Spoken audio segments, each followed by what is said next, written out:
Loan. आखिर क्या होता है लोन? लोन के बारे में आज की इस वीडियो में हम जानेंगे। लोन, जो बड़े बड़े बिजनेसमैन के पास इतना पैसा होने के बावजूद भी उनका सारा का सारा धंधा लोन पर चलता है। आइए इस वीडियो में हम लोन के बारे में कुछ जानते हैं। नमस्कार दोस्तों। आरसीबी का एक्स ओनर विजय माल्या देश छोड़कर गया था तो उस पे उस समय 9,000 करोड़ का लोन था। वो अलग बात है कि वो इस कारण जेल भी गया था।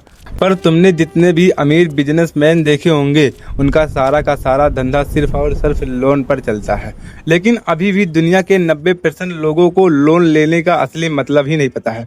अब मान लो तुम्हारे पास 1.5 करोड़ रुपए हैं और तुम्हें 1 करोड़ की रेंटल प्रॉपर्टी खरीदनी है और तुम 1 करोड़ फुल कैश देकर प्रॉपर्टी खरीद लेते हो, तो तुम्हारी सारी की सारी कैश की फ्यूचर ग्रोथ खत्म हो जाएगी।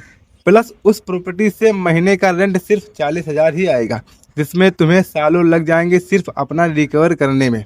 पर वहीं एक स्मार्ट इन्वेस्टर क्या करेगा?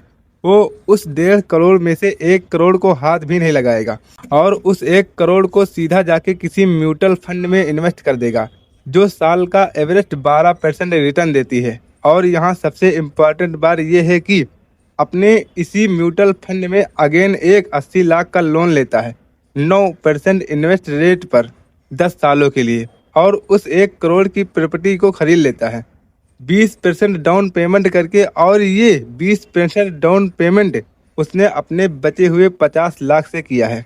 अब देखो कैलकुलेशन क्या कहता है। 10 साल में उसने जो पैसे म्यूचुअल फंड में डाले थे वो ग्रो होके लगभग 4.5 करोड़ रुपए बन चुके होंगे। प्लस प्रॉपर्टी का रेंट और प्रॉपर्टी की वैल्यू 10 साल में लगभग दोगुनी हो गई होगी। और 10 साल में उस प्रॉपर्टी का टोटल लोन इन्वेस्ट में बैठ रहा था लगभग 40 लाख रुपए, जिसका 60% पेमेंट उस आने वाला रेंट ही क्लियर कर देगा। यानी कि उसने एक भी रुपया एक्स्ट्रा खर्च नहीं किया। प्लस अब उसके पास 4.5 करोड़ रुपए की फंड भी होगी जो फ्यूचर में और ग्रो करती रहेगी, और वो प्रॉपर्टी भी होगी जो फ्यूचर में और अप्रेसेस होगी। देखो यही फर्क होता है। गरीब खुद मेहनत करके पैसा कमाता है और अमीर अपने पैसों को काम में लगाकर पैसे कमाता है, पैसे से पैसे बनाता है। अमीर बिजनेस माइंड।